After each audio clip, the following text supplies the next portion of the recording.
Hey, how you doing? Welcome back to Vinny the Axe. Today I want to give you an update on the Stringjoy strings that I put on my Frank Brothers arcade guitar. So initially when I purchased this guitar, in the previous video on my channel, I talked about how I really like the feel of these strings that were on here because I purchased this secondhand. And I asked the owner what was on here, and he told me it was a 9.5 gauge Stringjoy set. So this is a 25 scale guitar, and normally what I do is I'll put a 9 gauge set on 25.5 scale. I'll put 10 gauge on 24 3/4 scale. So I liked the tension that was on this guitar, and when he told me 9.5, and I've tried 9.5, and I was doing balance tension calculations like 20 years ago, writing them down on paper to try to get like a balance set before a balance set was a thing. Anyway, so I never owned Stringjoy strings before. I am not being paid by Stringjoy. They didn't give me the strings for free. I purchased them on my own. I just thought I'd give you an update for those of you out there who are curious. And let me go back and say that I've tried over the last 30 years, you know, D'Addario, Ernie Ball, Kurt Magnan, Dean Markley, Dunlop, GHS, SIT, Elixirs. I did product testing beta stuff for Elixir for a while, played them for like 2 years. So just a ton of different types of strings. Cryogenically frozen Dean Markleys, the whole Fenders, the bullet ends, the works. Anyway, I've been playing GHS for a while, which I really like. And my thing is the feel of the windings and tuning stability. Also the sound, of course, but there's a couple of things that I do like. I don't like rough winds, and tuning stability is, like, obviously, as you know, is super important. Anyway, I've never tried Stringjoy before, so I was going by what the owner was telling me. I purchased a set of the 9.5, just regular nickel wound strings. These are their, like, I guess they're just their signatures, regular type of set of strings. Anyway, put them on. The strings that were on there were older, as I figured. They looked oxidized, but they still sounded good, even though they were oxidized and they were older. I put these on, obviously, massive enhancement to the chime in the upper register because they were a new set. But I love the feel of these strings. These strings are really, really, really nice. They have a more of like a smoother winding, I guess you could say. And I haven't put them under a microscope or anything like that. You know, they feel nice and smooth to me.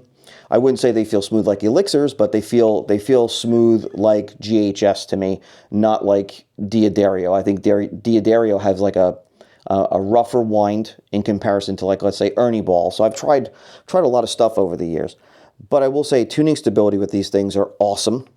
They feel really good, and the tension, I don't know, the science of their core wire or whatever on the wound strings, but they have a really cool, like, flexibility to them.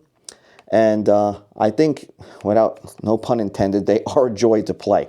So if you were curious about this, give it a shot. I don't think they're that really expensive. They're about, I think, if you did get the coupon code on their website or something, it's like, works out to be like maybe $9 or $10 a pack or something like that. But I ordered them. If you order more at one time, you get a discount too. I think I ordered a 3-pack just to try it out. Anyway, I'm pleased with them. To be honest with you, I might be sticking with these. I might be moving from GHS to these for a while. So I need to get myself a set of 9 gauge and a set of 10 gauge too. Or I might just buy 9s and then try the 9.5s on the 24 3/4 scale guitars. I don't know how that's going to feel, but for me personally, I like 9s on 25.5, and this 9.5 set on this 25 scale feel similar. And I don't have to kill myself to do bending or anything, so I do like it. So I'm going to continue to play these for a while. If anything else comes up, I will let you know. I will say that the windings on the back of the ball end where they lock in seem super robust. They do some extra windings or something. You can go to the website and check it out, but they do some kind of extra windings to make sure that that's secure.